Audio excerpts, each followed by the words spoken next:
This is TWIS. This Week in Science, episode number 953, recorded on Wednesday, December 6th, 2023. Jump on into the Science Gazpacho.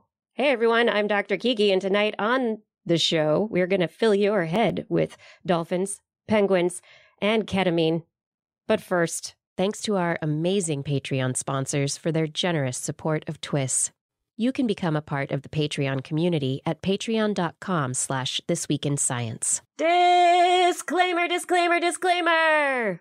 Video killed the radio star. Search engines killed news. Short form killed attention spans. Our kids would rather be YouTubers than someone on TV. Climate is changing one day at a time. And now AI is on the verge of taking our gerbs. Or is it? Who do we want to be today? Who do we want to be tomorrow? A sledgehammer? Where will the future take us? On the highway to the danger zone? Or are we just along for the ride? Or do we just get to decide? Will you think and let your mind be free? We definitely like to think that's the case here on This Week in Science. Coming up next.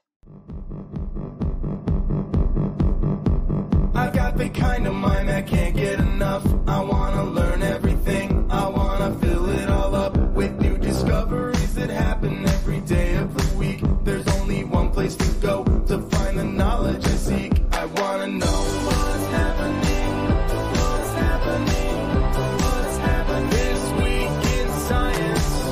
What's happening, what's happening, what's happening this week in science. Good science to you, everyone. And Tom Merritt. Wow. Hey, joined. Good science to you, Dr. Kiki. Yeah, thank you for joining us. I'm so excited to get Tom Merritt on the show today. We have a great show ahead. I have a bunch of stories about biobots, electric dolphins, sleepy penguins, some ketamine for mice, and bird self-gratification. I don't know. Anyway, lots of fun stories. And we also have Tom Merritt, who is a tech expert, podcaster, writer, and generally a gentleman of many talents. Thank you once again for joining. So glad to have you here today. Oh, thank you for having me. This is one of my favorite shows to listen to. And the only bad thing about being on is that I will have already listened to it when it's done. So yeah, there's that whole thing. You're like, do I listen to myself again after I've already done it? Just fast forward through my parts. Okay. No, you're listening now. You're going to listen to all of it. It's all going to be good. And I hope everyone who is here tonight is going to be listening to everything that we say, because it's going to be so very, very important. Muy importante. As we jump into the show tonight, I want to remind you that subscribing to TWIS as a podcast is a great way to support the show. Find us on your favorite podcast platform. We also broadcast live 8 p.m. Wednesdays, Pacific time on YouTube, Facebook, and Twitch. And if you sign up for notifications and all those special things, you'll be notified every time a new show is being broadcast, which is pretty cool. If all of this is too much and you just want to know what's happening every week, go to our website, twis.org. You can find show notes and other things about the show there. Time for the science? Let's do the science. Let's do the science again. Yes. All right. This last week has been the COP28 meeting, the International United Nations meeting, their annual meeting, to bring governments and corporations together to try and actually make progress on some of the promises that they made almost a decade ago to reduce carbon emissions. We've heard really not great news about some important members of certain factions saying, oh, the science isn't anything. And other individuals who, like Al Gore's climate monitoring group, who are like, I see you and all of your carbon emissions that you're not supposed to be emitting right now. And so there's a bunch going on of just back and forth. There are promises being made yet again. But I think on the positive side of all of this is a recent story that's based in transparency of data. And in science, I think that is increasingly important. NASA has just partnered with the U.S. Environmental and Protection Agency and other government groups to release what they call the U.S. Greenhouse Gas Center. And this U.S. Greenhouse Gas Center is going to act as the hub for governments and corporations and individuals to access NASA's data from their satellites, from their the International Space Station, from all of the data sources that they have as they are in real time putting them together for people. So this is going to be their goal, as they say, is to provide decision makers with one location for data and analysis. And it's a way to target greenhouse gases and also try and figure out how stakeholders can be involved in feedback and creating ideas for how we can monitor things better, where we are losing ground in monitoring, and also how we can potentially move forward in some of the more emissive parts of our planet. Also permissive, but also emissive. Yeah, that's a good word also. Mm-hmm. Yes. Yeah. I don't know. What do you think about all this? Have you been tracking the climate science and politics kind of news I've been keeping recently? an eye on the cops. Yeah. The cops. Yes. Yeah. Yeah. I think it's easy to lose heart in every one of these cop meetings if you approach it the way it's covered, which is kind of implying that, all right, this is the time when everyone will decide how to fix the planet. Oh no, they're not. The one time. And so I try to look at it as this isn't how we fix the planet, but it is worth doing, because if you don't have a COP summit, you don't have the conversation. In fact, the conversation about why isn't this working? Why isn't this coming up with the plan that will get everybody on board is the important effect of the COP summits to me. So I kind of look at this news as very good as well, which is, no, NASA isn't making its data on carbon emissions available because that's going to fix everything.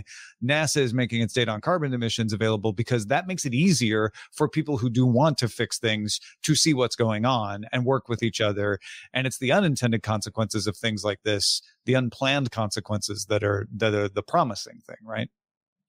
I really love that perspective. We try to be optimistic yet realistic on this program. And it's, one of the things I love focusing on are the solutions. And it's this kind of, like I said, transparency of data that is going to lead to the solutions. And without the conversation to have started it in the first place, we'd still be, overshooting even more than we are now. Overshooting. Yeah, it'd be worse. And we might not even know, because people wouldn't have been spurred to do things like this. So I'm not trying to say, so don't worry. I mean, still worry, obviously. But this is good news, even if it's not the news we all want someday, maybe this is the thing that gets us there somehow. Because if you don't know what the effects are, if you don't know what's actually happening on the planet, it's harder to figure out whether what you're doing is having any effect and working, and which things are the better avenues to pursue. Right. If we hadn't gone down this road, we wouldn't have gotten to the place where where the science and a lot of people, there's still people who are contrarians, but they're in the minority at this point in time, that anthropogenic climate change is what's going on. We are the main cause of what's happening in our climate at this point in time. And it's because of these kinds of conversations that got started. And having this data is good to be like, oh, okay, so that's the number we have to affect. That's the one we have to bring down. That's the one we have to bring up. Okay. And I want to see more of it in the mainstream media, these solutions. That's what I want, but we'll see about that. I'm an optimist, yet not, like I said, overly optimistic. And there was a study this week related to optimism and, positivity is like this huge thing. There's books about being positive. Think positive. Yeah, yeah. Your life will be happier. You'll be better. It can also lead to poor decision making, according to a study in the Personality and Social Psychology Bulletin this last week. Researchers at the at the University's School of Management, they looked at a number of individuals from the UK, over 36,000 households, to look at their expectations of their financial well-being and compared them with their actual financial outcomes. And they found that those individuals who scored highest on their cognitive ability experienced a 22% increase in the probability of realism, where basically their predictions of how they do financially were more accurate, and a 35% decrease in the probability of extreme optimism. So basically, if you're cognitively, if you score higher on the cognitive scales, you're more pessimistic, less optimistic. Anyway. It's good to have balance, is what this tells me, right? I think that's where this study comes out, is like, if you are overly optimistic, everything's always going to work out fine. You're going to be wrong. That truck's not going to hit me. Just think positive. No, get out of the way of the truck. Yeah. Oopsies. Yeah. Thinking positive, you can overdo it. And thinking negative, I think study like this is so important because we all assume that thinking negatively too much is going to be bad, right? Because then you'll be less likely to take action to improve things. We all know that confidence is important in achieving whatever it is we're trying to achieve. Oops, but what this says is like, don't go overboard, right? Remember that also, if you're overconfident, if you're faking it till you make it too much, then you will also miss things. It's the too much that's the important part there. Yes. So the key take homes here from this study from the University of Bath is people with higher cognitive ability are better at balancing that optimism with realism in making their decision-making processes. So if you are unrealistic, you're probably going to have high credit card debt, maybe business failures. Maybe you're like into startups a lot and you fail. You think you can make the better app. But yes, I think if you're failing realistically, that's probably fine, because you do have to learn from failures, but you have to learn from them. Exactly. Yeah. That's the important part. The important part is learning. And the reason I brought that study up was we were talking about the optimism related to climate change and what's going to happen. So we can't just, be like, oh, that truck isn't going to hit us. Like you said, we've got to be realistic about it. But I like to be optimistic at the same time. I'm optimistic that we're going to unify quantum physics and gravity. I knew you knew where to go next. I knew that. Yes. Okay. Can you explain this to me? Because I am... No. but I can get us close. Okay. All right. Let's go. So there is a new theory. And again, this is very clearly theory. This is not, we think this is right, but there are two papers actually being published simultaneously by physicists at the University College London. And there's two important parts of their attempts to show a possible way to unify quantum physics and classical physics, right? That is one of the holy grails of physics is to take the standard model and quantum physics and smush them together in a way that makes sense. Usually everybody's been going like, well, let's figure out how to quantize gravity. Right. Let's turn it into a particle. We need a graviton. Yeah, a graviton. Need bits and pieces. Yeah. Let's figure out and then that'll be the bridge through relativity into classical physics. These folks say they figured out a consistent explanation that goes the other way. It actually it takes classical physics into quantum. So that's where it starts to be me going like, I'm not going to begin to say that I understand these papers and can explain it. But instead of modifying space-time, they modified quantum theory. Which is fair enough. Let's modify all and see what we can make work. Here's the best part. Okay. There's a way to test it. Oh, you're speaking to my scientist heart right here.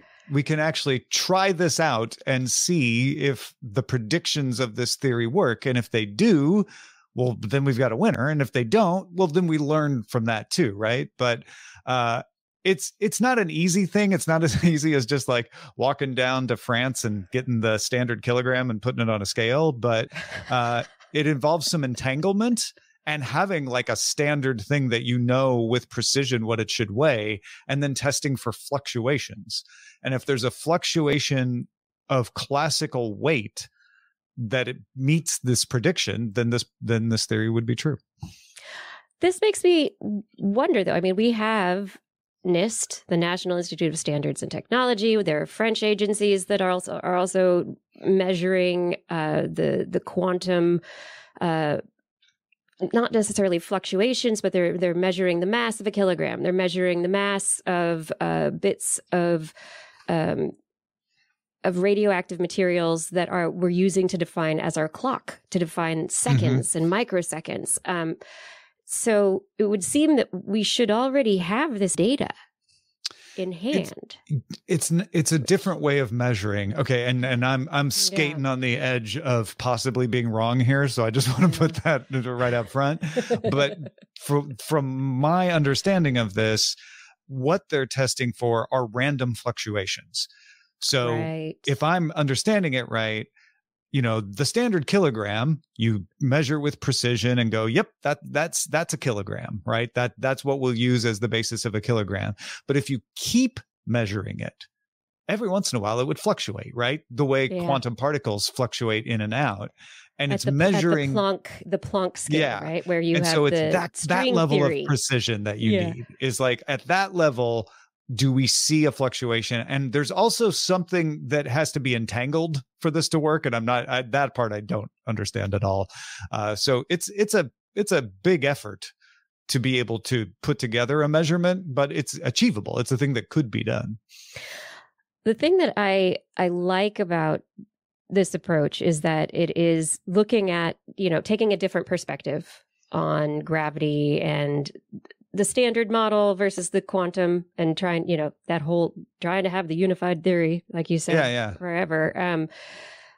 But we understand gravity as a force, and it's often explained as a force in early physics. It's the gravitational force, but really it is an intrinsic property of space-time.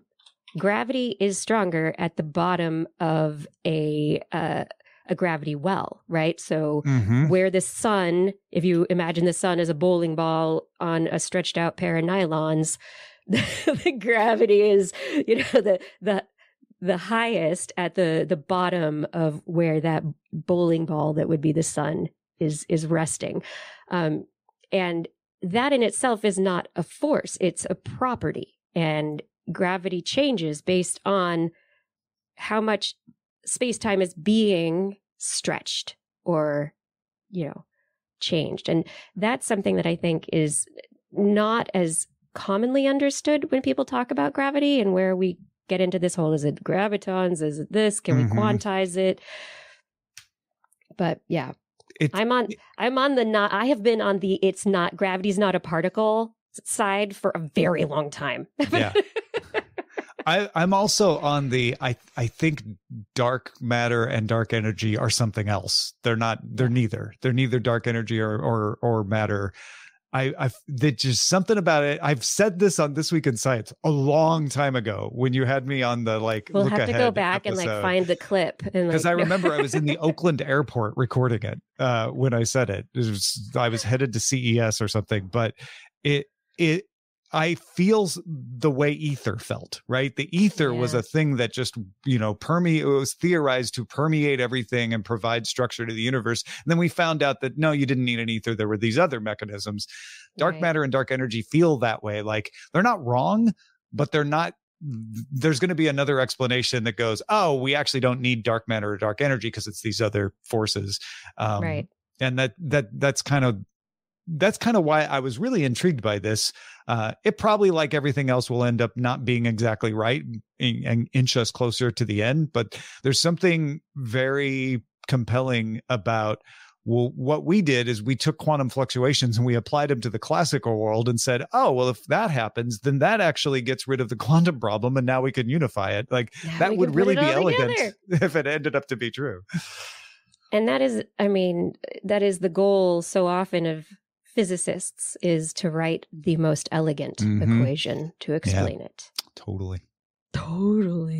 That they're all just artists. Artists? Yeah, maybe. Math artists. Yep. Yeah, artists. I'm not going to go any further. Some biologists like to be artists when it comes to using cells and trying to create life. No, not life. Trying to create robots out of cells. We've talked on the show for a couple of years about xenobot research, which have been created out of little frog embryos, little frog eggs, these little xenobots. They're like, oh, look, we can get these little frog cells to come together, and they go and they move around and boop, boop, and they have little rules and they move around and they go do, do, do, do, do, and then they can make new ones. And so they're self-assembling like we would like robots to be, and they can do their own things, and that's cool. The group of researchers who have been developing the xenobots at Tufts University and Harvard University's Weiss Institute have created now Anthrobots. A new series coming to Saturday mornings? No. Dun, dun, dun. Rise Eat of the with your breakfast Anthrobots. cereal. Yeah. Rise. Anyway, they have taken human tracheal cells, little not mine. cells, not yours, but they took somebody's tracheal cells, and they say they've created tiny biological robots out of these tracheal cells. The robots are tiny, and they're like the size of a human hair, but they can also be up to the point of a sharpened pencil. So that's within visible size range, and you can see them coming. you can see the Anthrobots rising. Yes, and so they grew neurons in a dish across the bottom of a Petri dish, and then they had created these little Anthrobots out of the tracheal cells. The tracheal cells were interesting because they have cilia on them, and cilia like to move and wave, and the cilia help to move mucus and other things down the airway and get, clean the airways out. The cilia are very important for the functioning of the trachea. What they have seen, however, is that the cilia of these cells taken out of the trachea when the cells start to move as individuals or move individually, that they wibble, they wobble, the bots do all sorts of fun and interesting behaviors that would not normally happen in your trachea. Or at least you hope not. You hope not, yes. So these, they've published in Advanced Science, and they, without using stem cells, without using embryonic cells, without really, they've been able to take the rules that govern how just these tracheal cells work, and they're like, well, let's take them out of context and put them someplace else. And so they scratched the Petri dish of neuronal cells, so there was damage to it. And then they let their Anthrobots loose to see what happened, and they found that the Anthrobots moved around, and they moved over the surface of the neurons, these human neurons that were in the dish, and they encouraged new neuronal growth to happen in the gaps that were left by the wounding, the scratching of the layers. And I mean, I think they have to change their terminology a little bit because it's really going to get into the what are you doing sci-fi realm. It already is. Yeah. They've confirmed the neurons grew under the area covered by a clustered assembly of anthrobots, which they called a superbot. Yeah, that sentence caught my eye as well. It's like, what is you've got like tracheal Voltron here? I don't like. That's one of those terms that's really funny in the lab when you're naming it. But then it gets out in the wild and people go, excuse me? Yeah. What? You want to put a superbot in my where? Yes. So an anthrobot is a xenobot, but not all xenobots are anthrobots. Yes, exactly. Okay. Yes. So this is a type of xenobot. Right. So the xenobots, well, xeno being other were the frog cells. Anthro is human. So if they were putting frog cells in humans, you'd probably have immune reactions and all sorts of, trouble that xeno stuff happens in your body. But with anthrobots, you can even take somebody's own cells, which we've been talking about for years with stem cell type treatments, take somebody's cells and use their own cells to treat certain diseases or injuries. And that is the interesting part. But I am still really reckoning in my own, just like intellectually, as their definition of a robot, and how just by taking cells that do certain things naturally and putting them together in a certain way, someplace that they aren't normally found, and letting them go and do something, they can achieve some purpose, which I guess is robotic in nature, but they're not programming DNA in this sense at all. They're just looking at what these constructs can do naturally. So they're automata, maybe. Automata, yeah. Right? Yeah. And it's not wrong to call them robots, because robots just derived from a Slavic word for worker. Fair, okay. But nobody thinks that. So, right. and with, at least with English, what the word means is what everybody thinks it means. And everybody thinks a robot means a machine that can, move around. So yeah, I feel like it is misleading to call this a robot because of that. Right. Yeah. I mean, this study and the studies that they have been working on, I'm fascinated to see where they're going to go and, how they will end up differentiating from stem cell therapeutics, from studies that are using genetic modification, from, what are the actual use cases in which these biobots, anthrobots, are going to be more useful, more efficient, more cost effective for the patient, and how easy to use in a clinical setting. Yeah. How much does it cost to grow, like to harvest and grow, and what is that procedure, and how is it covered, and how practical is it, in everyday use is a whole other thing. But man, the idea that they could just, scrape a few cells out of my trachea and fix my brain, I'm into that idea. Go for it. Yeah. Yes. Especially as I get older. As you get older, and you don't have to return to an office anytime soon. But no, I don't. I work at home. And thank goodness I do, because the return to the office is dead. Kiki, did you hear this? It's over. No one's going back. I keep hearing the shouting from the CEOs that are like, well, Amazon in particular got a lot of press. Yeah. All right, let's just agree to disagree. You're all going back.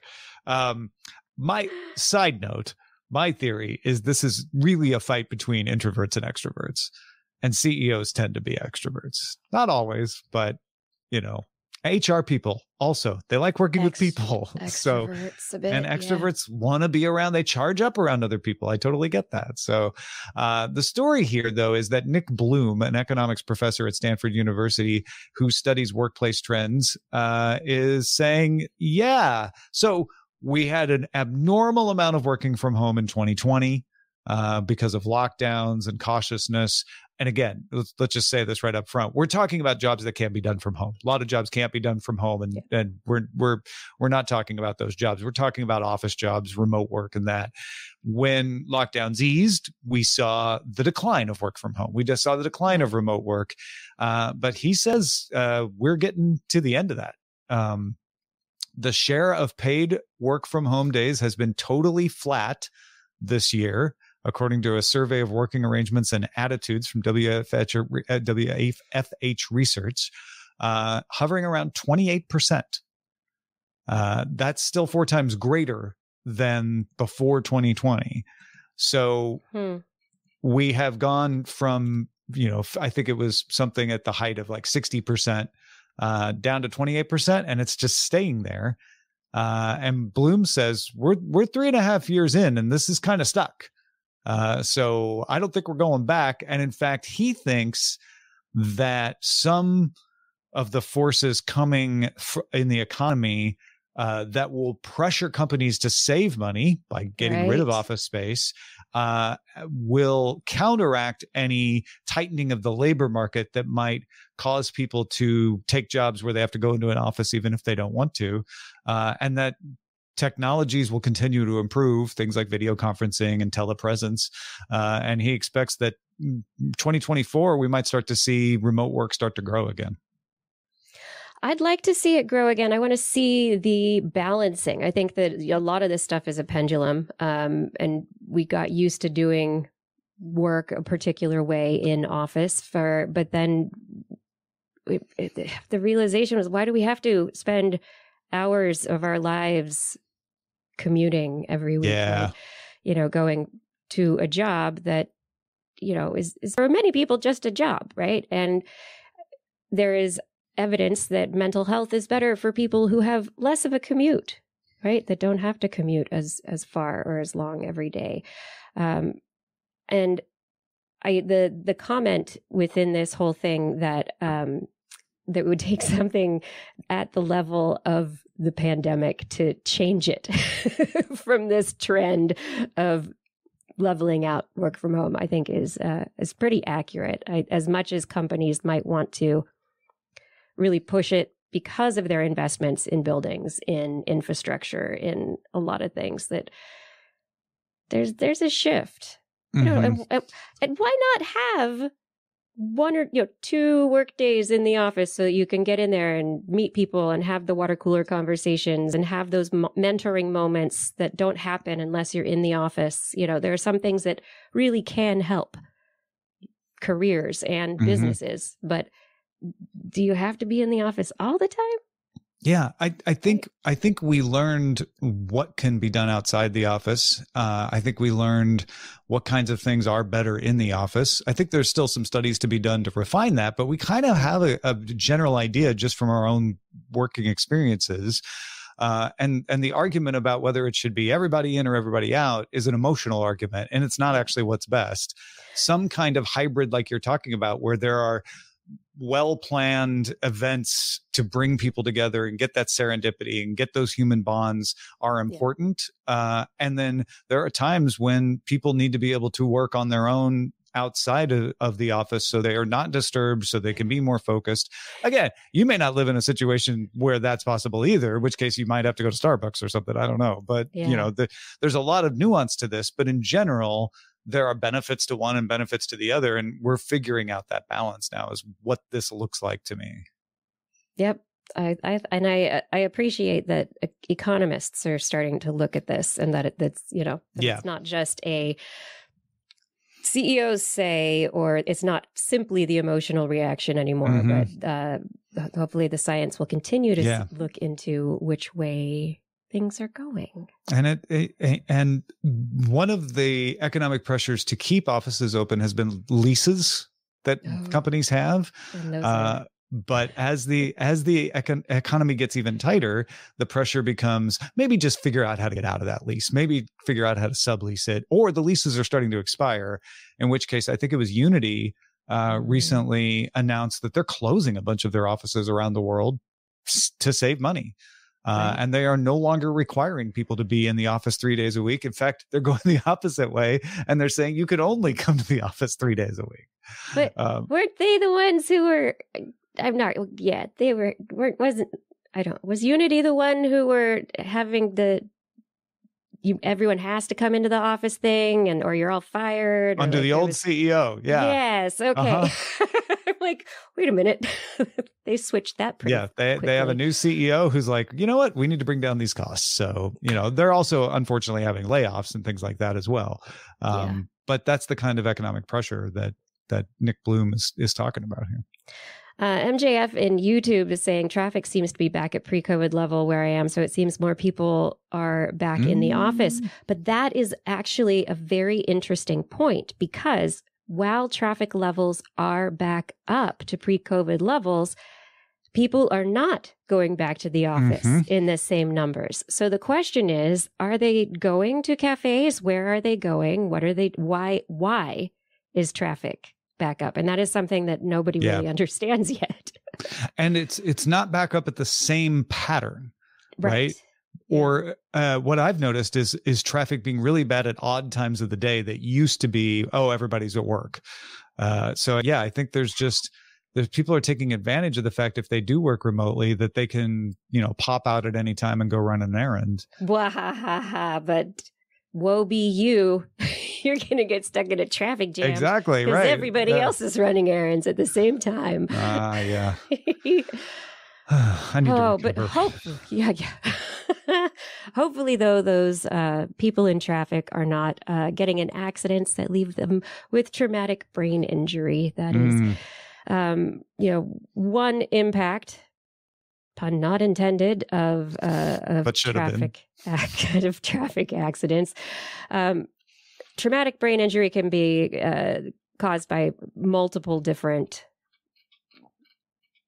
sources of injury, but it often leads to dysfunction of the networks in the brain, because basically you got a big bowl of Jell-O in your brain that's like but it's not Jell-O. It's like a very sensitive, fine spaghetti. I don't know. They're all, but all this spaghetti, little tiny spaghetti. Thinner than angel hair. Thinner than angel hair, but they're all connected to each other. And then it's all in a bowl of gelatin. And then it goes, blah, blah, blah, and it gets wiggled and the connections break apart. And so you have these injuries at the points where inflammation takes place, where the connections are broken. And it often can lead to very severe impacts on cognitive abilities of individuals. This study I was just taken by, it's in Nature Medicine this week. Researchers looked at 6 participants with what's called moderate to severe traumatic brain injury. They had been in coma and come out of coma and achieved some amount of self ability after their injuries. But in this particular in these participants, they were between 3 and 18 years post injury.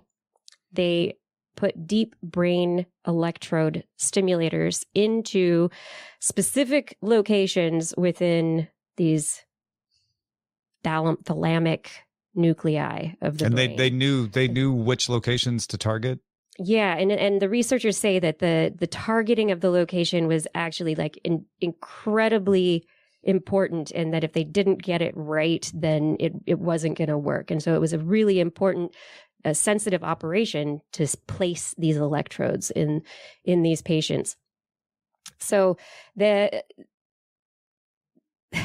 it's just amazing to me. They were able to use this deep brain stimulation of the thalamic nuclei to give these people back lost abilities. So they used a particular test for processing of information, what they call the trail test, which is used for studying cognitive ability, following a line from one place to another and being able to have fine motor control and understand the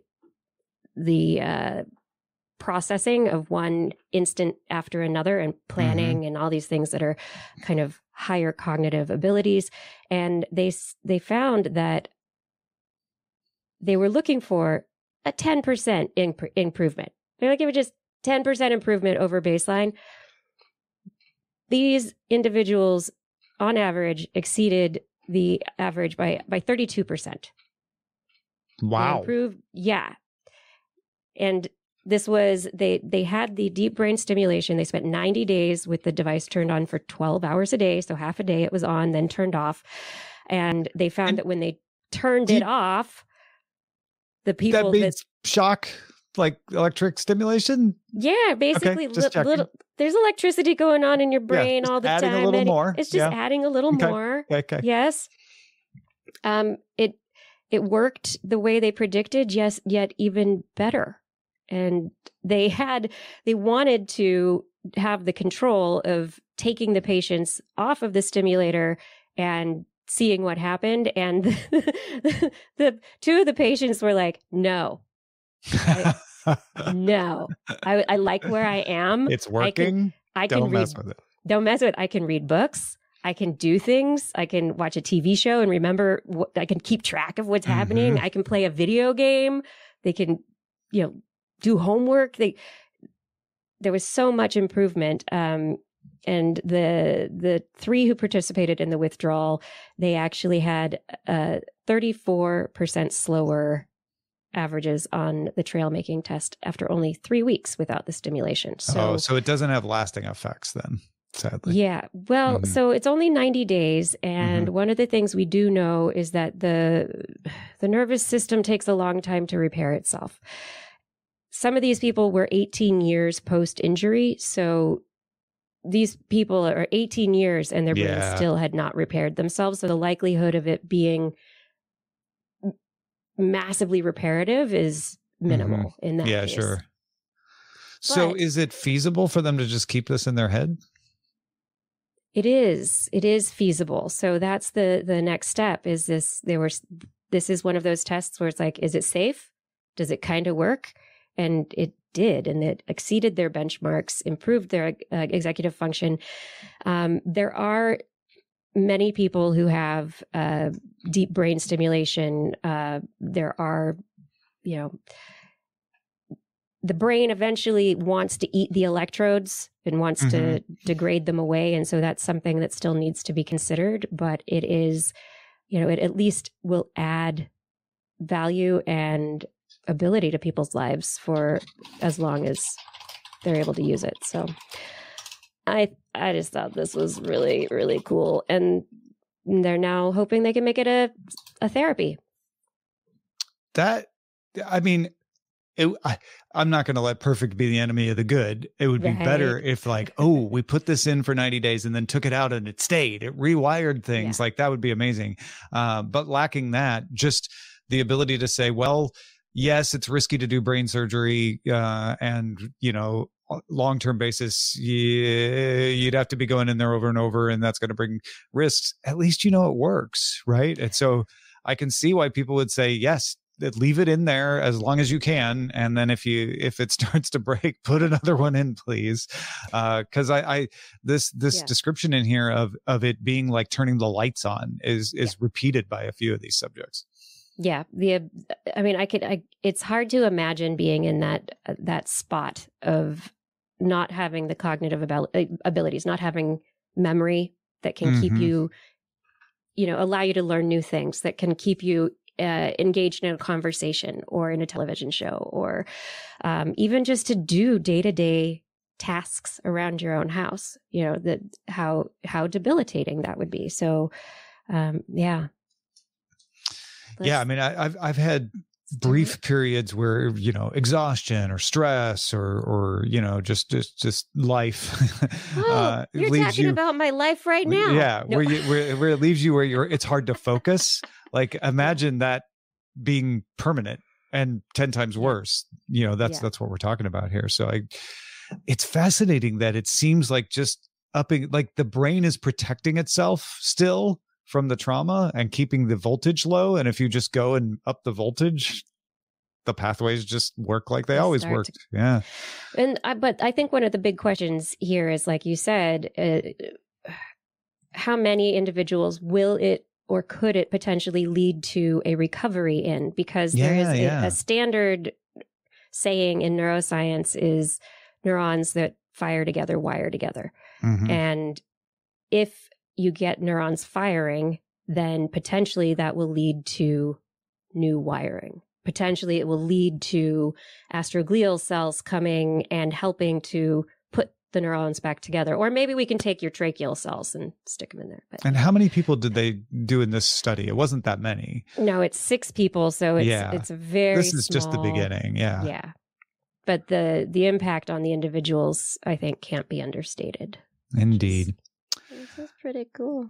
Well, you can fire your neurons or you can fire a rocket off to the moon. And the United States is going to do that for the first time in 50 years on December 24th. It'll be the first launch of the ULA. SpaceX rockets have been doing most of the heavy lifting lately, but the United Launch Alliance is going to be doing their version December 24th with an unmanned, uncrewed mission. If it's the first, I'm glad. That's great. to land. Yes, if it's the first ULA, you probably don't want a crew on there. The first time to put something on the moon by the United States anyway, in 50 years, and they will attempt that landing. It'll be an autonomous landing. So they'll just be watching and keeping the fingers crossed that, the math worked, on January 25th. That's so soon. I know that the first stage of the Artemis mission went off without a hitch. Mhm. Their uncrewed test that went around and around and around, and Yep. it did great. It got out there, did all the things it was supposed to, but now it's going to land. Yeah, they're gonna put something on the moon. It's not the first thing to be on the moon in a long time. China's put something up there. India's put something up there. Russia crashed something up there. Japan crashed something Yeah. up there. Yes. Didn't Japan crash it on purpose though? One of them. Yeah, some of them have been like, we mean it to impact and we'll study the impact. But this one will not be meant to crash. This one will be meant to successfully touch down. And then they'll be studying the surface of the moon in that area, particularly as part of the ongoing Artemis mission. But this one is landing and it's not going to come back.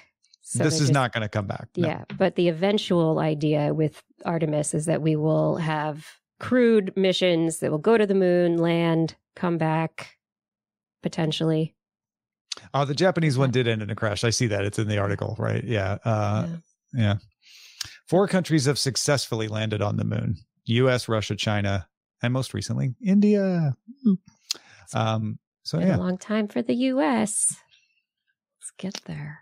And the idea is this will start to pave the way for us to send crews to the moon. And then once we land on the moon again with those crews, they will start to prepare for the next leg, which is for Artemis to be able to send people to Mars someday. I love the name of the rocket from the ULA is Vulcan Centaur. Which is, of course, means it's half goat, half Spock. Oh, yes.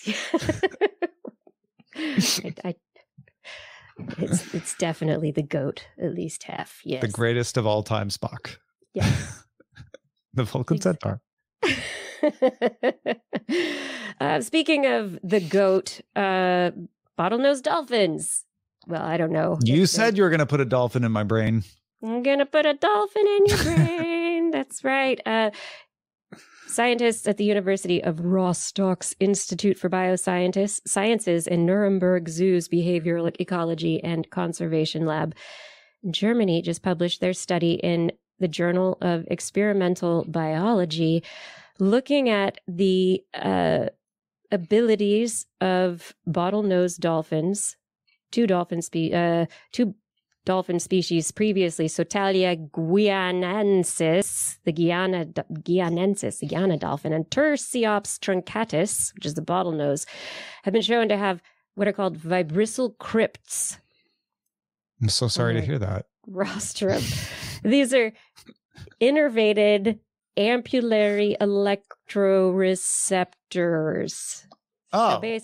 Yes, vibrisal crypts. It means they're little little spaces that are potentially sensitive to electrical fields. Deep brain stimulation, perhaps? Potentially deep brain stimulation, yes. And so in this particular study, they looked specifically at the bottlenose dolphins, and they showed that the dolphins, when trained, they'd been previously trained on this task in another study in which they discovered that they had these vibrissae crypts that worked. They were trained to kind of go put their head in a bunch of pipes and touch a target and to hold it there when there was an electrical signal that was there. And they changed the amount of the electrical signal to see how sensitive these vibrissae crypts actually were. It turns out they are not as sensitive as sharks or some other fish species that we know about, but they're able to detect DC electric fields as low as 2.4 and 5.5 microvolts per centimeter. So it's similar to those as in the platypus. I was going to say, this is not that rare in the sea, but it's rare in the mammals, right? Yeah, and so that is the big discovery, or the big investigation here, is how sensitive are the mammalian species of the sea to these electric signals. And micro and macro scale electro orientation could be used for navigating based on electromagnetic fields of the Earth. It could also be used for hunting, for determining where and when particular prey are in a certain space. So it's a really interesting question as to what dolphins are using this electromagneto-reception for. But they can. Yeah. They do. And I imagine some of them use it for good. Others, not all dolphins have the same personality. There's a lot of rude dolphins out there. I do have to say, there's a bunch of rude dolphins who do whatever the heck they want. Yeah. I don't know how, I mean, it's just their personality. I don't know how smart they are, or how well they do against. It varies. Some dolphins are smarter than others. How do you think they do on the Turing test? I think they would do better than the humans, possibly, based on this study.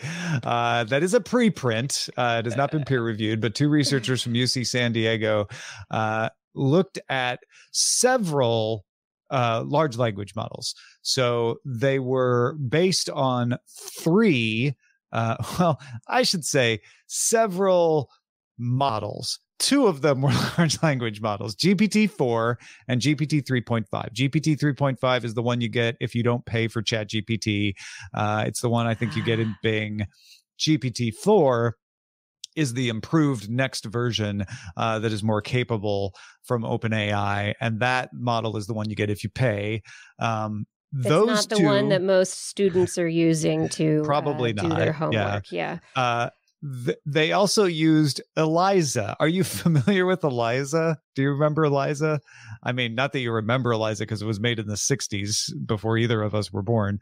It's an old test. I don't know. Yeah. I first encountered Eliza on my Commodore 64 as a piece of shareware. And basically, it's a psychologist, right? It's a psychologist who's only paying half attention to you because it will repeat back a lot of what you say as a question. It will respond to certain words that you say in a way that sounds kind of convincing. And the first time you ever used it, especially before OpenAI put out ChatGPT, it was kind of impressive because it could feel like you were talking to somebody, even though it was very rote, very simple algorithm.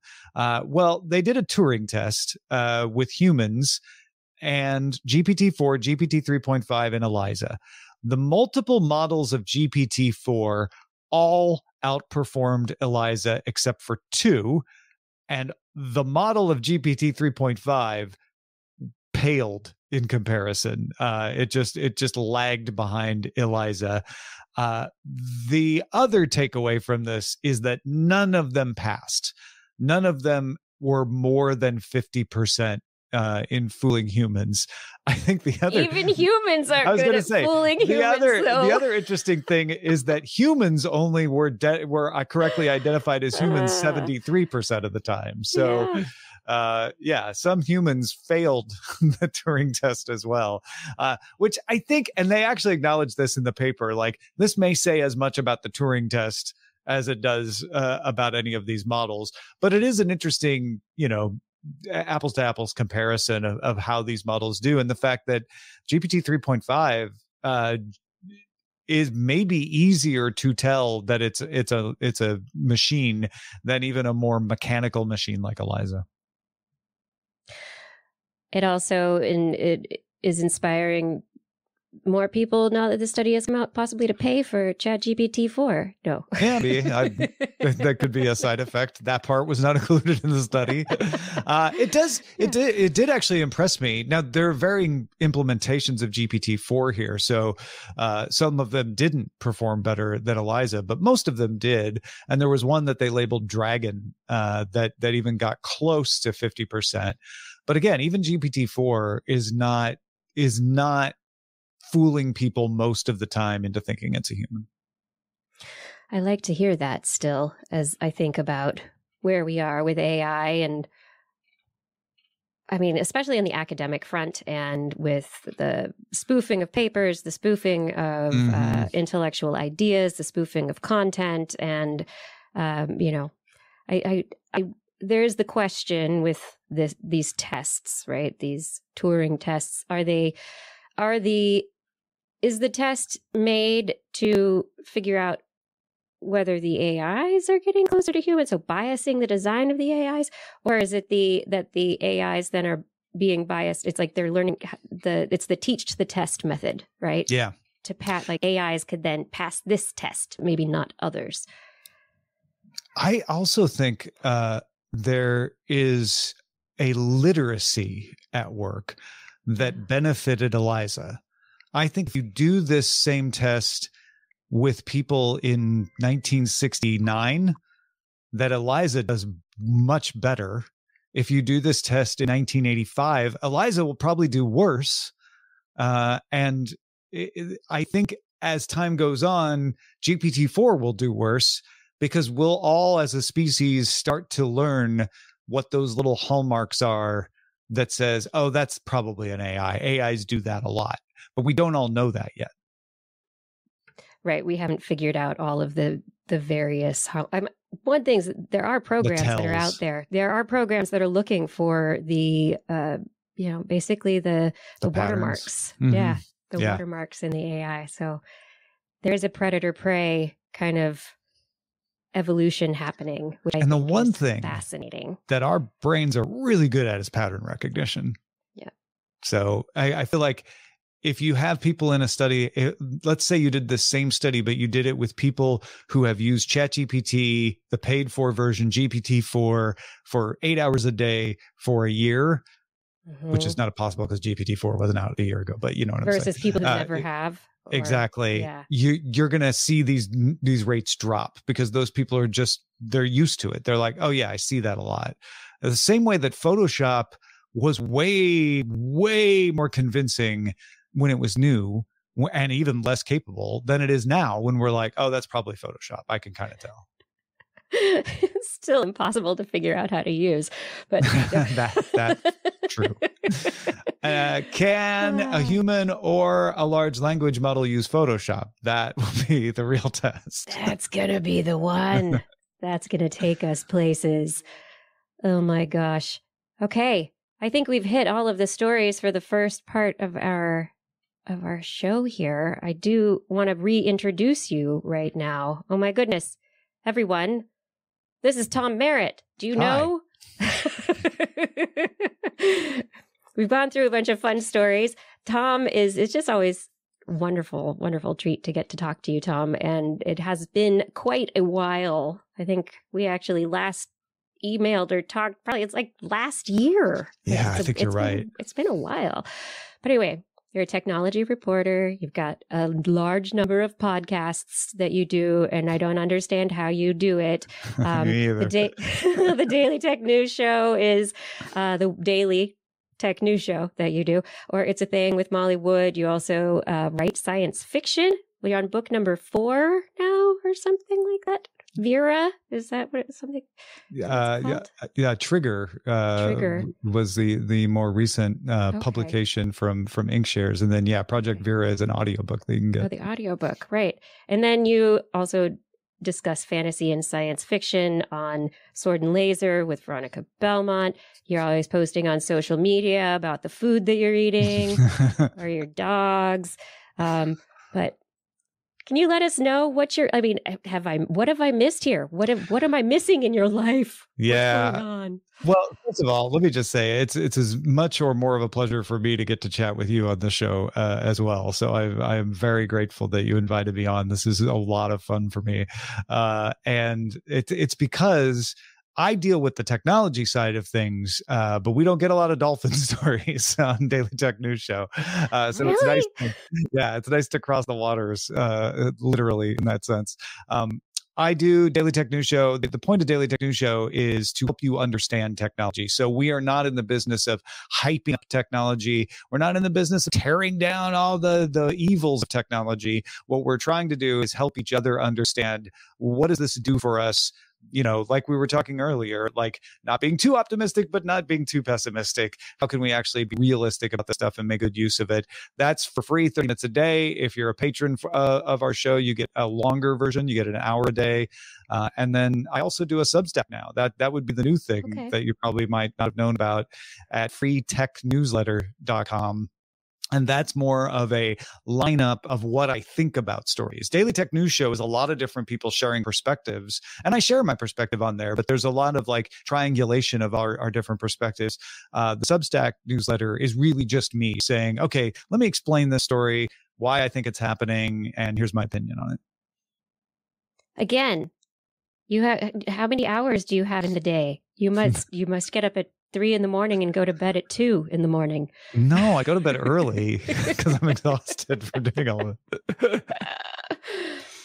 Yeah, I think it's wonderful to be able to get your ideas out. How often do you take the ideas from the tech that you're regularly reporting on and thinking about with your own perspective, and then also mixing it up, little cocktail with other people's, and then how does that bleed into your creative thinking and the fiction writing that you've done?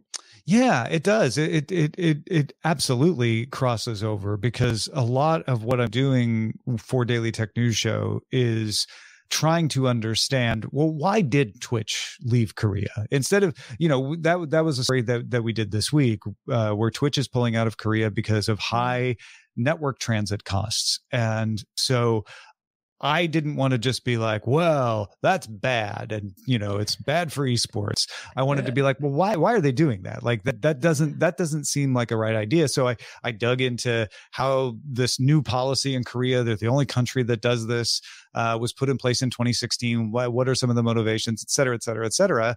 And now, because of that, if I'm ever writing a scene in Seoul, I'll have all of this knowledge that I can unpack and be like, well, let me like put in a problem with the bandwidth that is because of this, sender payment plan, et cetera, et cetera, et cetera. And of course, machine learning and things like that obviously inform what I do. In some ways, it can be a danger, though. Like I wrote a character that is a machine intelligence that I now feel like it might already be dated and not very impressive compared to what we've had in the last year. I think that's one of when you're working in science fiction, especially, it's like, okay, how fast is the science advancing to the point, and how realistic, how far in advance are you creating this character or this world that you're building, and how rapidly will it end up there? Yeah, because one of the tricks that Cory Doctorow talks about using that I've learned from is extrapolate what's now to its logical conclusion, and then make that the future. And it's a near-term future, and you won't be far wrong. But the other thing that I do is just don't name things. So I will often, if I have somebody on a spaceship, just talk about screens. Like they picked up a screen, they looked at a screen, because as soon as I say, they picked up a device and described the device, I know that in 5 years, somebody's going to come up with some technology that's going to make that device look really silly. Right. So, the specialized Zener blopper, blipper blopper. Yeah. Occasionally keeping it vague and like, well, screen's probably a bad one too, though. Like maybe everything's just going to be floating holograms that are projected into our brains in the future. So who knows? It all depends on the story. It depends on the consistency of what you're trying to create. And I mean, I love the interplay between science leading to technology as an application, but then also the extension of all of that into science fiction, which is, the creativity, which then can lead to new scientific studies and ideas. And the whole cycle builds on itself in a certain way. Yeah. I just am publishing right now in newsletter form a story that is set in both the current time and the future. And in the future, they solved the climate crisis with a form of energy that causes the fundamental constant of physics to fluctuate and eliminate people randomly. And there's the story this week. Unification of standard and quantum physics. There you go. I already wrote about it. I pulled on what do startups do, and how do they get funded, and when do they pivot, and I used all of that technology stuff in there, but also was kind of taking that model of side effects and innovation and what makes something popular that we know about technologies now and worked it into the story. So thinking about things that you have been thinking about recently this year, there's been a lot of progress in AI, right? So we just talked about the GPT-4, GPT-3, the Turing test. The Turing test. There's also some work with researchers creating AI.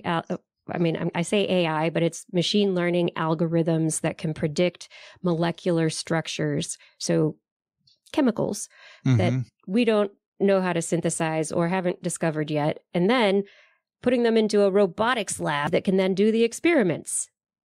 And there are hundreds of thousands. They've already got hundreds of thousands of enzymes and proteins that they've got robots doing experiments on little chips with. And I mean, where are the people here? This is one that I really think about a lot because, well, first of all, like you said, AI. I think we're getting into a comfortable world where we think of AI as a collection of things, and I'm starting to be okay using it again. But for a long time, I tried to avoid using AI because people were using it as magic thing that we don't understand and does amazing stuff.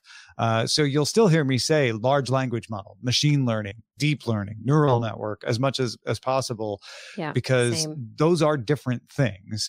And I think it's important to not be afraid of this stuff, to understand what those are, what they can and can't do, and how they interoperate. And this is a great story. This story is a really good example of where I think it isn't quite as daunting as it might look at first. I wrote this in my newsletter earlier this week, but the one thing that hits me about all these tools is they're all trained on our knowledge. And of course, everybody talks about how that brings in our biases, but it also brings in our limits. So they can't create new knowledge. And this is a story where you might look at it and go, well, hell, hold on. They're finding all these things that we've never found. To which I would say that yes, but they're doing what we could if we had time. Right? They're just plowing through and making associations. And they're doing the busy work for us. Right. They didn't come up with a new theory of cosmology. They didn't create new concepts. And that's what I'm keeping an eye out for, is if I start seeing these things coming up with concepts and not just mimicking, they're very good at making it feel like they came up with a concept. Yeah. But when you dig into it, you're like, oh, well, they came up with that concept because that concept comes from this other author. Right. That's why they're so impressive, is they can be all of our knowledge at once. And none of us can. None of us can have all of the knowledge at once, but they can't add to it. And so to me, that's just a super tool that's very good at things like this, but not something that I'm yet worried is going to take over or start acting on its own volition, which is that big upwingers and downwingers conversation about whether we should like only start to use these tools when we're sure they're safe, or use them knowing there's a limit to them and then adapt when we find out that they do harm. I think of machine learning algorithms, all of this as, it's tools at this point in time. I find in interactions with individuals online, especially in the scientific community at this point in time, there are many, many people who are entirely against using any of these AI tools to help with writing, because there is such a problem with the hallucinations, right, within AI. So the fact that it's the machine learning algorithms and the informational networks that they're using are probability based, right? So how often is the probability of this word in this context used together, and it puts the ideas together and can sometimes make the things up, right? And there's this, speaking about the knowledge creation, which scientists, that's the job of scientists. There's this fascinating backlash by individuals saying, I think anyone who's using any AI to help with any aspect of their writing isn't doing the job of a scientist. And there's a part of me that sees what they're saying, but at the same time, I feel like there's room for there's too much emotional backlash there. I mean, that becomes a problem when it's like, okay, but which tool is the AI you don't like? Spell check? Okay, yeah, everybody's fine with spell check. Okay, cool. What about like auto completing the sentence in email? Is that one all right? Oh, okay. So maybe you're okay with that, maybe you're not. To me, where does the line get crossed? I think there's really, really good limits being placed. I was just at a conference about content management systems for newsrooms, and they are very sensibly saying, we would like to bring these tools to reporters to help them write, but the reporter is still on the hook for what goes in the story. Yeah. So we've seen all these bad stories about a publication that uses these auto-generated stories without anybody looking at them. That's exactly the wrong way to use them. Yeah. The right way to use them is as an assistant, as a tool where you say, hey, can you summarize this, this set of data for me? And then you look at that summarization and you say, okay, does that check? Does that look right? And the argument against that is, well, if that's not more efficient than doing it myself, and if that's the case, then don't use it. But there will be cases where it will be more efficient. Yeah. I tend to agree with you there. Well, I mean, it's yet to be seen where it's going to be used and where it will be misused. It's already being misused in content farming and the creation of fake research papers.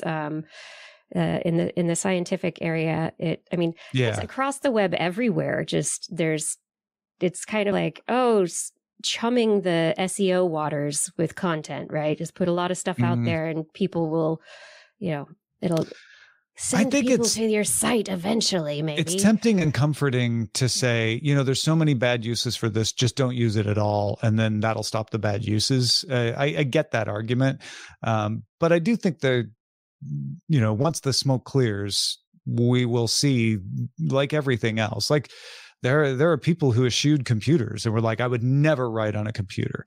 The typewriter allows me to think about what I'm writing, and a computer is a horrible way to write. And that's just not a very common way to think anymore, because people have grown up writing on computers, and we've learned like, these are their pitfalls, and we now know how to avoid them. I love the difference between the way I think and the way my son thinks. He's grown up on computers, and he has never liked writing with a pen, pencil on paper. Never enjoyed that process. But get him a keyboard, and he is magic. His ideas come out. He gets everything out. I mean, I'm the opposite. I have to get my ideas out on paper because that's what I learned. And so it's so fascinating that the tools that we use are also enabling our thought processes and how we think. And so I think that's also going to be an interesting question moving forward as we adapt AI as our tool to help us with our thinking moving forward. I mean, my grandparents chided, one of my grandparents, my grandpa chided me for using a typewriter. Really? Yeah. He's like, it's lazy. Handwrite. It's good for you. Work like on your legibility, son. You'll need this. Typewriters won't always be around. You'll need to know how to write. You'll need to know cursive. Yeah. Oh my gosh. Now cursive is going to be one of those like preserved forms of communication. Kids oh my gosh, I just did that. Kids these days can't read cursive. And it's shocking. Yeah, it's antiquated already. Shocking, I tell you. I have a thing where I actually compose best with a keyboard because I grew up using like the TI-99 and a typewriter. Got it. I have a hard time composing on a phone with a touchscreen. Like it just doesn't feel right, right? No. Yeah. But I know people who use their phone to do everything. Yep. Yeah, it's a whole different thing. I can't do touch screens, and I'm just like, this is why it's part of the reason why I'm not an Apple iPhone user. I'm like, it's just too much touching the screen. I can't do it. Well, Android's the same way. How do I do that? But at least Android has like pretend buttons now. I mean, come on. It's got some buttons. I like them. It's got a few. Not as many as it used to. No. One of these days, your buttons are going away. What am I going to do? I'm going to sit down and write you a letter? Yeah, you need those haptics. Oh, okay. So thinking about the future, I mean, we could talk about quantum stuff, or we could move on into talking about the history. You said you had a show that you did recently. You're doing your Know a Little More podcast. You've always been interested in history. I know you've always done, like, there was always like a bit of history podcasting always in there. And I love this. So tell me about this mother of all demos. Yeah. So Know a Little More is a show I started because I was doing this anyway, where I would be like, you know what? I just really need to understand ARM, the processor instruction set. And I would dig in and I would make notes and I would learn all about it. And I was like, well, let's just turn this into a show. So I started doing it as a show. And then a year ago, I hooked up with Justin Robert Young at Dog and Pony Show Audio. And he's let me take that show you're doing and all that good research and make it sound prettier. And so we started working on the construction of the show and the storytelling elements.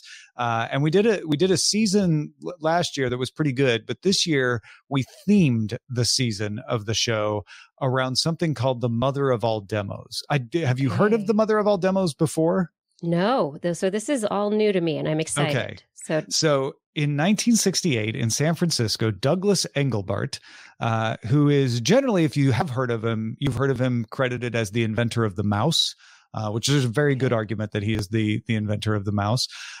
He did a demo on stage at a computer conference where he not only showed off the mouse, he showed off word processing, collaborative editing, video conferencing, pretty much everything you do with your current computer, the cut and paste, insert editing, everything. So this was like around the same time as Steve Jobs was first getting up and talking about like his new Macintosh computer. No, this is 20 years before that. Steve Jobs is very tiny at this point. I'm sure he's alive, amazing. But yeah, we haven't landed on the moon yet. So you can't say we can put a man on the moon, but you can't build a mouse, because it's the opposite when he's giving this demo. So the season of Know a Little More starts with talking about the Mother of All Demos, how it came about, how Douglas Engelbart was able to create this lab at Stanford to make all these experiments, how people reacted to the demo by saying, wow, that's really great. We could never do that, and just let it all languish. Eventually, a lot of his ideas make their way over to Xerox PARC up the street in Palo Alto. There it goes. And of course, then that's where they are developed farther. And Steve Jobs and Bill Gates both stop by and borrow a bunch of ideas and bring them into the Mac and Windows later on. But yeah, we have an episode on the mother of all demos, have an episode on word processing, episode on video conferencing, episode on the mouse, all of that, a few others in there as well. And we finish with kind of a forward looking one called AlohaNet, where I talk about how one of the few things to happen in that time period that didn't come out of the mother of all demos was Ethernet. And it came out of people in Hawaii trying to figure out how to timeshare computers across the islands on the University of Hawaii system. And that led to the protocol that underlies both Ethernet and Wi-Fi, actually. So that's the final episode of that season. But, DNS, the domain name system, came out of Engelbart's lab. Collaborative editing was probably the last of the spin-offs to kind of make it into mainstream use, but we wouldn't have Google Docs if it hadn't been able to build on what Engelbart's team put together. So that's the story. And it's really a fascinating story. In writing it, I kept discovering more connections. Like I was just updating my domain name system episode and I found the connection to Engelbart and I was like, well, we have to include this in the season now. But the thing just is the most surprising, and I guess not surprising, is how he was ahead of his time.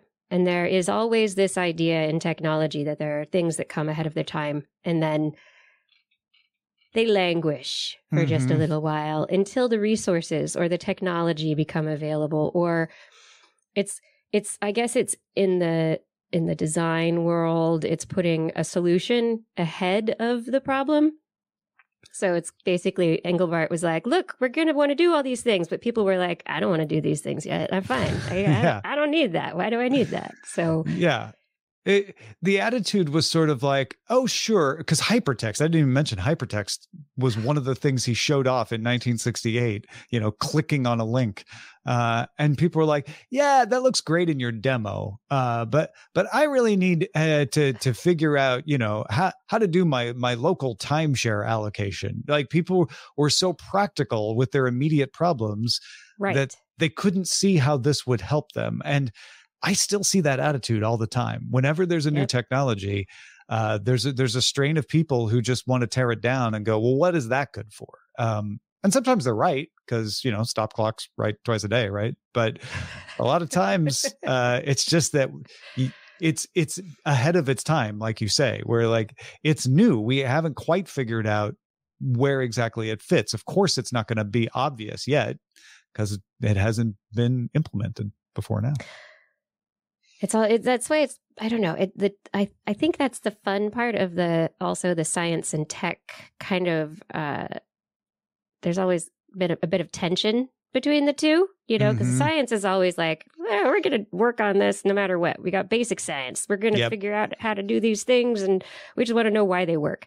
And then there's the applied science, which is how do you take the science that has been figured out and actually put it to use? And then there's now we've got the applied science. We've got some ideas here. How are we going to actually get that into use cases in the market? And how do we get people to want these things? And now I feel like we're just like in this, I don't know, hamster wheel of startup VC unicorn app death. I don't know. I don't think that's new. I think our new. Awareness of it is new. And I think that's what a lot of people feel like, oh, this is the worst technology has ever been because we are aware of all of the problems. And that's a good thing. Sunlight is a good thing because it allows us to see the problems, but it's demoralizing, right? To see them all the time. So we kind of have to get used to that. That's awesome. I hadn't thought about it that way. This is why I like to talk to you. You bring a different view that I can then incorporate and think about for a little while. And maybe I'll start my own Substack. What I think about Tom's Substack.com. Just rip me apart. Here's what you got wrong, Merritt. Here's what I think, man. Oh, my goodness. Is there anything else you wanted to bring up in this segment as well? We're talking about things No, you're you doing mentioned and other real stuff. quickly the quantum stuff. The Yeah. only thing I'll add to that is that you may think quantum computing is kind of moribund. There have been very slow, sort of not very headline grabbing progress, but they're the kind of progress that are making it more useful. And a lot of the folks that I follow who follow that industry say that next year we are going to see a lot of practical uses for quantum computing. They're probably going to be enterprise level stuff. They're not going to be things that you can take advantage of directly. They're going to be very academic, research oriented kinds of stuff in a lot of cases. But it looks like probably in the next year, maybe 2025, but probably in 2024, we're going to start seeing quantum computing show up as something that is being used for real things. You're not going to have quantum computing in your phone, though. Probably not. No. Not for a while. So, like you said, enterprise level. So it'll be quantum computing, and when we talk about applications for quantum computing, it's calculating. Yeah. It's right? Climate modeling or projecting, things like that. A lot of modeling kind of stuff. Different kind of modeling than the AI modeling we're talking about. But yeah, very, very specific things. I do wonder what the two would be like put together. Machine learning at the super fast quantum speed. Yes. Yeah, I don't think quantum computing is good at the kinds of processing that they're using now, but that doesn't mean they won't figure out a way to take advantage of it, right? Right. I don't know. All I'm hoping is that maybe one day Portland will have accurate weather forecasts. That would be very nice. I would like that. Weather forecasting is a good one. Yeah, quantum computing can help a lot with that. Weather forecasting is actually better than it's ever been. It's just still not always great and still not always right. So, but so that's another recent study that came out where they used machine learning to put a whole bunch of basic climate weather forecasting models together, and it came out more accurate than all of them. Yeah, on the large level, not sadly on the Portland neighborhood level yet, but slowly getting there. We'll get there eventually. Oh, our quantum future. Okay, so if you were to be on our prediction show for this next year, you'd say quantum computing is gonna. Yeah, keep an eye on that. I might end up in my DTNS prediction show actually too. Put a little pin in that one. We'll just stick that one right there. This is This Week in Science. Thank you so much for joining us. If you just tuned in, I need to let you know that this show is listener supported. And if you are looking for your 2024 calendar, please head over to TWIS.org, click on the Zazzle link, and get yourself a TWIS calendar. I did send out links through our newsletter. I sent a newsletter, everybody. Isn't that exciting? Da, da, da. But yes, on Zazzle, we have our 2024 calendars available that Blair, during her maternity leave, has so wonderfully done the art for and put together. And so you can get those as gifts for people for the holiday season, for yourself. While you're there, buy other gifts for people. There's mugs, there's lumbar pillows, there's blankets. I have a really awesome beach towel that I got, like if you're planning for your, winter, summer vacation, the TWIS beach towel, I highly recommend. But anyway, all the gifts, a portion of the proceeds go to support TWIS. Additionally, we are Patreon supported. So if you would like to help in a continuing manner to help the show keep going, head over to TWIS.org and click on the Patreon link. If you donate at a level of $10 or more per month, we will thank you by name at the end of the show. $15 or more a month, and you get a sticker every quarter. And I'm going to change up the stickers pretty soon. So this next year, you're going to be getting some new stickers. If you hadn't gotten there's stickers. It'll be great. There's also t-shirt levels, all sorts of fun things in there. But really, all of you, if there's anything that you can do for TWIS, it's share TWIS for the holidays. Get people to subscribe, tell those you love that this is a show you love, and get other people to listen. That would really help out a lot. We can't do any of this without you. Thank you for your support. All right, Tom, I have a few more stories. put that ketamine in my brain. I would like to, but I don't know if you would like the effects. Let's find out. Let's find out. By talking about it, not by putting it in my brain. Yeah. So ketamine has been looked at as a possible treatment for treatment-resistant depression. It's also good for not pain killing, but disassociation. It's often used in anesthesia and in veterinary medicine as an anesthetic. Part of the question with research previously is, how does it work in the brain? What is it doing? What is happening in there? And so this group of researchers just published in their Cell Reports paper their whole brain mapping of the divergent impacts of ketamine on the brain. Previous studies have only looked at particular areas, basically hypotheses that were like, well, we think ketamine will impact this area of the brain this way because this is an effect that ketamine has when people take it. So this group went in kind of without that hypothesis. And so they said, what's happening all over the brain? So they washed mouse brains in ketamine. And I'm Didn't it say not to do that on the little tag that came with the mouse brain?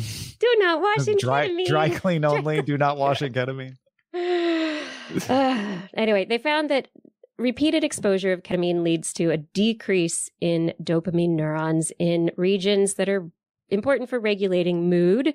There was an increase in neurons in the hypothalamus, which was related to homeostasis and metabolism. So it's very interesting. They think that the changes in dopamine in the midbrain, mood-related reasons, it could be related to why some ketamine users and abusers find symptoms similar to schizophrenia over time. That makes sense. It does, but there are really good health and therapeutic impacts of ketamine as well. So now the question is, how can we really tune in on the dosage, the timing, the length of time, the duration, the frequency of ketamine treatments to help various things like eating disorders, mood disorders, other aspects where it is potentially therapeutically helpful. How do we get it to the right part of the brain? That's so exactly. Yeah. That's the exact question. Right? We need the anthrobots. Send them to the brain. But one part of this study that it kind of perked my skeptic brain was that the researchers, their repeated exposure to the drug was at doses that are higher than I think most people recretionally would be taking ketamine. You mean so the exposures to the mouse? To the mice, yeah. So the amount of copamine, that's my new word, ketamine, it was analogous to the dose used during a model depression treatment. And then another was closer to the dose that induces anesthesia. And they did this on a repeated daily exposure for up to 10 days. Yeah, that's not a normal amount. Right. And even in therapeutic dosages, that's not what they're doing. Yeah. But it's not like there's an argument to be made for 10 days and having these massive quantities. You're doing it in order to make sure that you see the effect, and then you could do another study at normal levels to see how it differed. But you would need another study for sure. Yeah. I think that's the thing, is more study is necessary. The big picture here is that they start with the big doses, right? They see that there is alteration of the dopaminergic system, alteration of the neurons and the way they connect to each other, the way that they increase or decrease the release of dopamine. And that in itself on a brain-wide level is something that needs to be looked at. And like you said, to help us figure out targeting in the future. Yeah. All right. I really like this study also because it has very, very pretty pictures of mouse brains. I bet these They're- mice have framed these. They're so pretty. I like them. Mom, look, it's my brain. Look, it's my brain on drugs. Literally. Literally on drugs. Okay. But what does it mean to be doing this to mice and looking at their brains and everything? Another study just published this week in Neuron showed that mice display self-recognition behavior during the mirror test. Tom, are you familiar with the mirror test? I've heard of the mirror test. When you look into a mirror, do you see a stray hair or one of those odd gray ones that grows out of your eyebrow or something and go, oh God, and pull it out because you realize it's on your own face as opposed to somebody else's? Yes. I rarely look in the mirror and start laughing. That guy's eyebrows are all messed up. Yeah, I usually am aware of that. Usually, yeah. So the interesting aspect of this is that we've looked at a number of different animals that we're like, of course, they're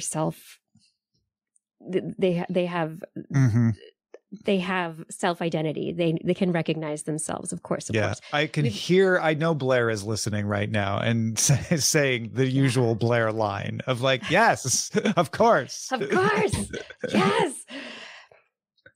But in this study, they determined that it's fascinating with mice specifically that if they haven't been trained how a mirror works, if they're not familiar with mirrors, they don't look at themselves in them and it's not a big thing. And also if they're not socialized to be around other mice and to know themselves from other mice. And so they have to be trained what a mirror is, like, hey, that's you. And they have to understand what you is, right? Yes. That's interesting. But they wouldn't know, and according to their results, mice don't necessarily know who they are if they are raised alone. They don't have they don't learn a concept of self from other if they are raised in isolation, which is a very sad thing to think about, but it's really also very, very telling and interesting in terms of thinking about lots of different species and how we look at socialization versus isolation. And there is no me without you.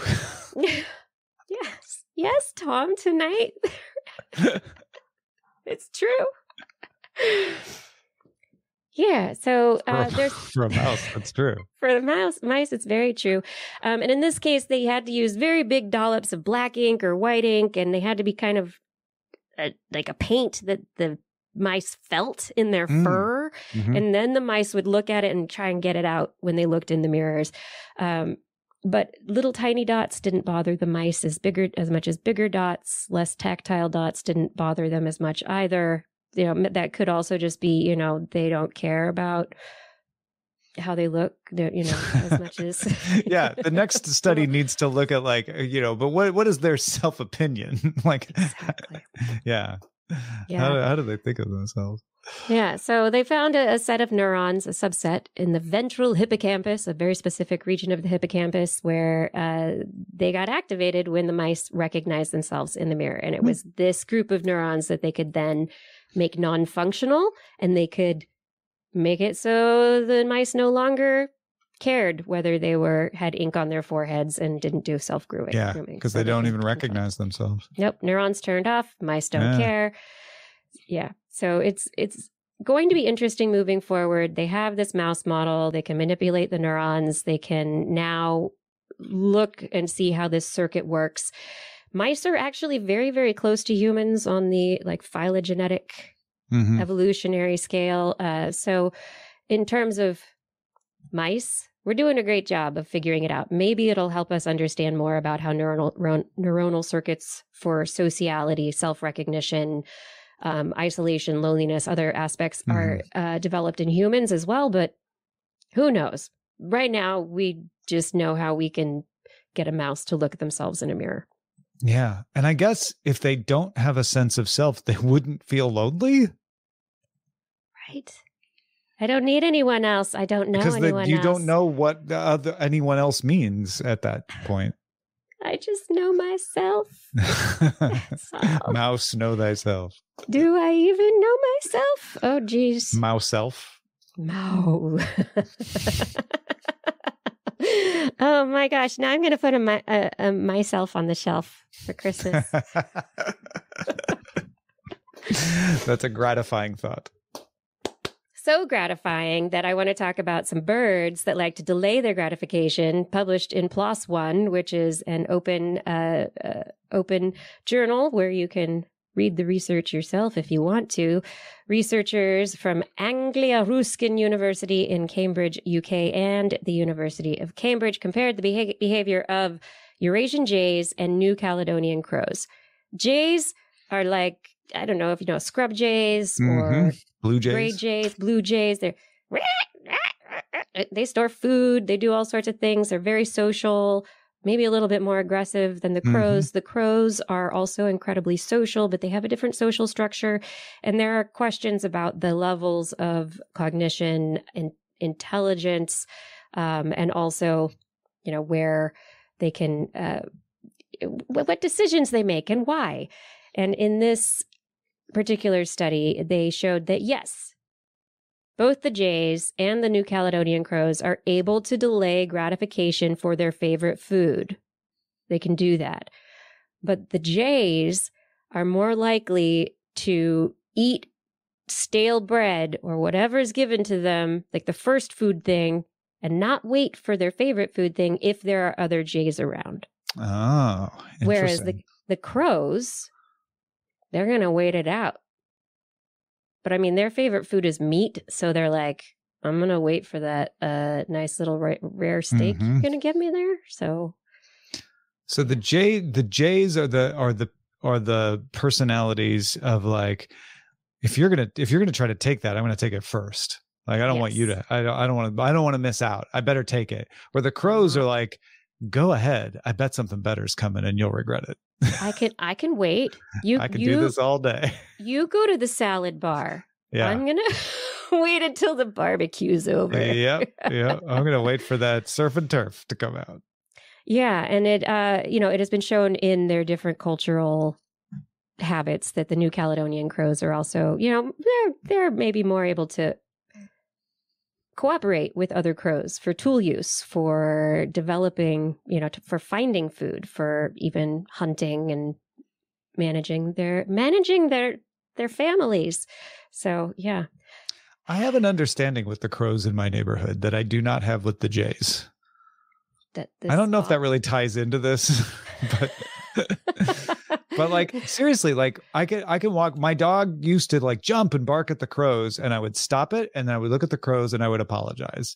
And the crows like stopped flying away when I came. They're like, oh yeah, he's got the dog. Cool. He's cool. But the jays are like, the jays were just always like, screech, get away, no matter what I did. That sounds like jays. It really does. It's just who they are. That's who the jays are. It does. And, Tom, as we're getting to the end of our show right here, I want to talk a little bit about sleep and how important maybe napping could be during your day. Some people nap, like we've talked about. Some people not sleeping full nights. They get up a little bit, have a second sleep in the nighttime, or maybe you take a 20-minute nap during the day to regain a little bit of energy. Do you nap at all? I love to nap. I don't always get a chance to nap.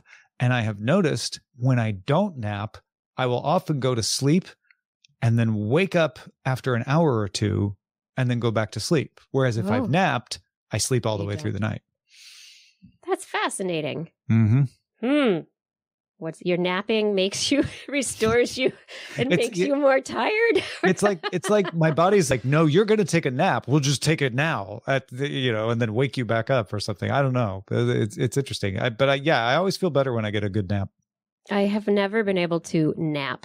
No. People nap, little naps. I am a sleeper. I will if I lie down for a nap, I'm out for like 3 hours. I have to limit my nap. If my nap goes past 40 minutes, I'm in trouble. Like that will mess me up. But 20 minutes is ideal. Like a 20-minute nap, that's good. How about 4 seconds? That would probably it doesn't do anything. So a new study in Science, the authors studied chinstrap penguins, Pagocellus antarcticus, and they are estimated in nearly 8 million breeding pairs on the Antarctic Peninsula and South Atlantic Ocean islands. So they have to stay awake to watch their eggs, to watch their young babies during their breeding season, because the skuas, if anybody has watched, what was it, Happy Feet? Or there's some of those penguin movies where the skua comes and like the skua is the bad guy. It's going to skua's going to eat your baby if you're a penguin. So they have to watch out for the skuas and their partners.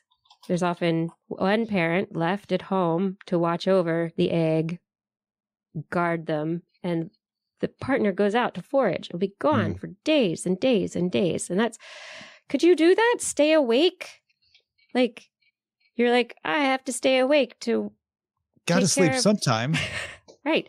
So they implanted electrodes in 14 birds in a colony and recorded the electrical activity in their the penguins. I know. This time they were not stimulating; they were recording the brain and neck muscles, and they used accelerometers and GPS to figure out where the penguins were, how much they RAM were moving. Were in these penguins? What was the PPI on their displays? You might be able to sell these. I know. So they found that these penguins would fall asleep more than 10,000 times a day, but only sleep for about 4 seconds, less than 4 seconds each time they fell asleep. 10,000 4-second naps a day sounds like insanity to me. It's 11 hours of sleep, I guess. Yeah, but none at a go, right? None continuously. Like the whole idea of REM sleep and deep sleep that we as like mammals think like it is circadian rhythms that are supposed to be like we have to get into our 90 minutes of sleep for you because you have REM sleep and then deep sleep and you have to have a whole cycle or else you're not going to be refreshed. Blah blah blah. These penguins are not doing this at all. at all. They packetized sleep. I did. Yeah. So penguins, apparently, if they are on the outside of the colony, they got longer, deeper bouts of sleep than the ones getting bumped around who are in the center of the colony. Okay.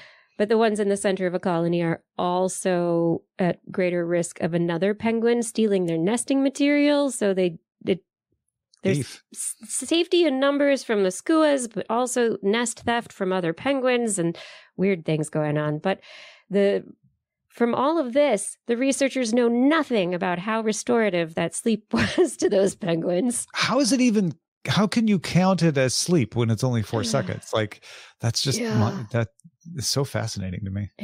Quantized sleep. That's really what it is. But yeah, it's totally abnormal. But it's normal in these penguins. And so who knows? Maybe we too can get through the day nodding off. Just so you know, seconds. I napped 200 times during this conversation. Damn it, Tom. You never do, though. I never noticed. 4 seconds at a time. It's totally fine. We got through it. It's fine. And on that note, we've finished the stories for today. And I hope that this last story didn't make everyone nod off to a 4-second nap, but might get you ready for a full night of sleep or whatever day is ahead. All right. Everyone out there, thank you for listening so much. I hope you all enjoyed the show. Tom, thank you for joining us. This was amazing. I really enjoyed it. Where can people find you? Oh, thank you, Kiki. I love being here. As I said, and I will keep saying millions of times, it's one of my favorite shows. I've been listening to it forever. So it's an honor to be invited back on it. If you would like to find other things that I do, head to dailytechnewsshow.com. That's the main thing that I do. If you only remember one thing, or you can look at all the stuff I do at tommerritt.com. Those sound like reasonable places to send people. I hope so. And for everyone out there, I'd like to also say thank you to the people who do help with the show. Fada, thank you for your help on show notes and social media. Gord, thank you. And Aaron Lore, thank you for manning the chat room and keeping it a happy place to be. Identity 4, thank you for recording the show. And Rachel, thank you for your editing. And I do, as always, need to thank our Patreon sponsors. Thank you to Aaron Anathema, Arthur Kepler, Craig Potts, Mary Gertz, Teresa Smith, Richard Badge, Bob Coles, Trent Northcote, Rick Loveman, George Corris, Pierre Velazar, John Ratnaswamy, Carl Kornfeld, Chris Wozniak, Vigard Shefstad, Donathan Stiles, a.k.a. Don Style, Ali Coffin, Reagan Shubru, Sarah Forfar, Don Mundis, P.I.G., Stephen Albaran, Daryl Myshak, Stu Pollack, Andrew Swanson, Fred S104, Sky Luke, Paul Ronovich, Kevin Reardon, Noodles, Jack, Brian Carrington, David E. Youngblood, Sean Clarence, Lamb, John McKee, Greg Riley, Mark Hessenflow, Steve Leisman, a.k.a. Zima, Ken Hayes, Howard Tan, Christopher Rappin, Richard, Brendan Minish, Johnny Gridley, Remy Day, G. Burton Lattimore, Flying Out, Christopher Dreyer, Artyom, Greg Briggs, John Atwood, Rudy Garcia, Dave Wilkinson, Rodney Lewis, Paul Rick Ramus, Philip Shane, Kurt Larson, Craig Landon, Sue Doster, Jason Olds, Dave Neighbor, Eric Knapp, E.O., Adam Mishkan, Kevin Parachan, Aaron Luthen, Steve DeBell, Bob Calder, Marjorie, Paul D. Dizzy, David Simmerly, Patrick Pecoraro, and Tony Steele. Thank you for all of your support on Patreon. We really cannot do it without you. And if you are interested in supporting us on Patreon, head over to twist.org and click on the Patreon link. On next week's show, we're going to be joined by Trace Dominguez. And I've also heard hints of a Justin sighting. We will see. Don't miss it. They will be back on Wednesday at 8 p.m. Pacific time, broadcasting live from their YouTube and Facebook channels and from twist.org/live. And if you want to listen to us as a podcast, search for This Week in Science wherever podcasts are found. And if you enjoyed the show, get your friends to subscribe too. For more information on anything you've heard here today, show notes and links to stories will be available on the website, www.twis.org. And you can also sign up for that newsletter that sent out an issue. Yay! What? You can contact us directly. I'm Kirsten at thisweekinscience.com. Justin is twistminion@gmail.com. Blair is blairbaz@twist.org. And, Tom, I'm going to let you do this one. Make sure to put twist in the subject line so your email doesn't get bathed in ketamine and washed out to sea to be observed by a napping penguin. Which means not observed at all. Oh, you can also ping us on Twitter, TWIS Science, at Dr. Kiki, at Jackson Fly, at Blair's Menagerie. I'm at Ace Detect. Good luck spelling it. We love your feedback. If there is a topic you would like us to cover or address or a suggestion for an interview, please let them know. We will be back here again next week, like we said, and we hope you'll join us again for more great science news. And if you've learned anything from the show, remember, it's all in your head. This Week in Science. This Week in Science. This Week in Science. This Week in Science, it's the end of the world. So I'm setting up shop, got my banner unfurled. It says the scientist is in, I'm gonna sell my advice. Show them how to stop the robots with a simple device. I'll reverse global warming with a wave of my hand. And all it'll cost you is a couple of grand. 'Cause this week's science is coming your way. So everybody listen to what I say. I use the scientific method for all that it's worth. And I'll broadcast my opinion all over the earth. 'Cause it's This Week in Science. This Week in Science. This Week in Science. Science. Science. Science. Science. Science. This Week in Science. This Week in Science. This Week in Science. This Week in Science. This Week in Science. This Week in Science. This Week in Science. This Week in Science.